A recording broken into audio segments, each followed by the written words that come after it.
We had come together a bit later in life and just really wanted to start seeing if we could have a family right away, and got pregnant fairly quickly. It was a perfectly normal pregnancy, everything was ticking along. It was just a really lovely experience. We'd been to Cardiff the weekend before, came back with all this fantastic sort of stuff, a pram and preparation. Everything was sort of going fine, and we weren't expecting anything to go wrong. I was at a conference on the other side of London. What happened is that over lunchtime during the second day of that conference, I suddenly started to feel really unwell. I knew that something terrible was happening. I ended up partially giving birth to Rowan in the room where I was staying for the conference. He was a breech delivery, and it was just really complicated. At that stage, he was 26.5 weeks, far too early to be arriving. He just looked so tiny and fragile. That was my memory of seeing him before he was whisked off in one ambulance and I was taken to the hospital in the other.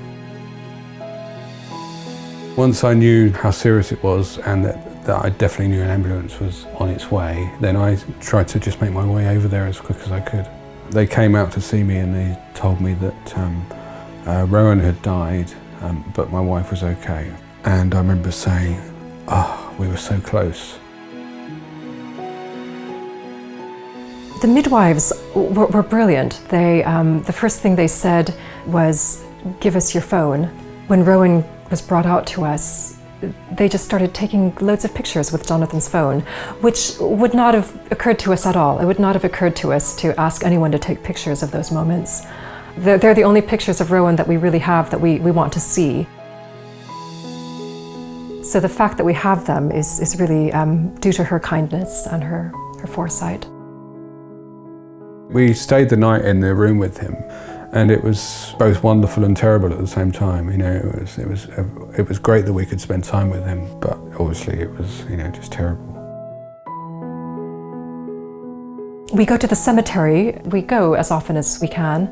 This is a place that's special to us, and it's a place that's special to our family. On his death certificate, it says that he lived for 39 minutes. The fact that we gave birth to him, that he was alive, even just briefly, is really important to us, and we have both a birth certificate and a death certificate for him.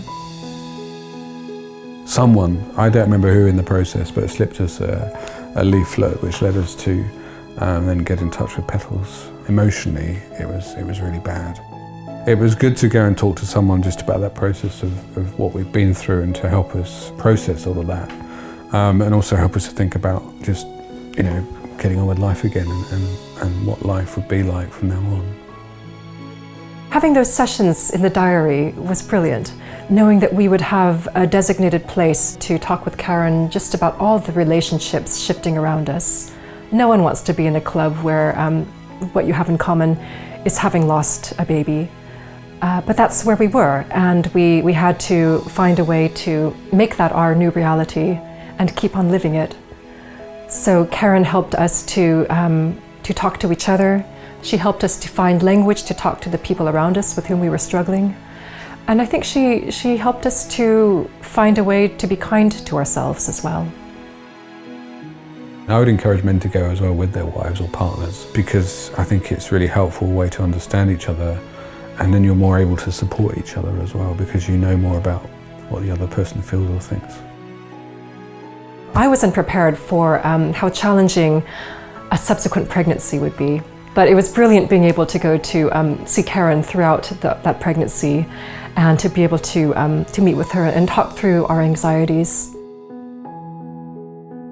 That second pregnancy with Brecon was very stressful, but just helping us to deal with that anxiety, just talking about it and finding ways of helping us to deal with it was really useful. I would just encourage people to go.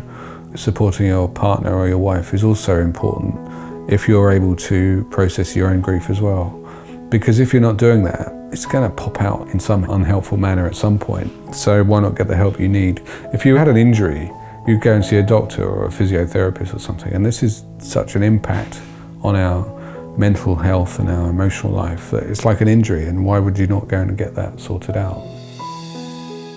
The birth and death of a child transforms every relationship in your life.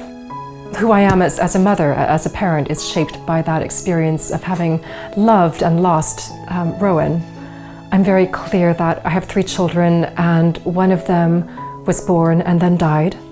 Karen absolutely accompanied us through the worst of the aftershocks of losing Rowan, and she accompanied us into the new shape of our family.